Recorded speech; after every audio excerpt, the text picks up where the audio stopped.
Здравствуйте, дорогие друзья! С вами Гугенот, с вами Мэверик. И у нас заглох катер.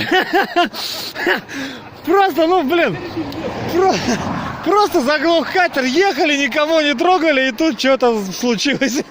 Да, и что-то разбираем, что-то нам не понять.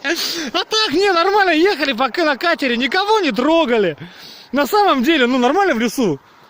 Катер пер. Неплохо ехали, кстати, блин. И да, и вот, ну как-то, ну, печалька, как сказать, я не знаю. Заглох, падла. Лапки, лапки, лапки.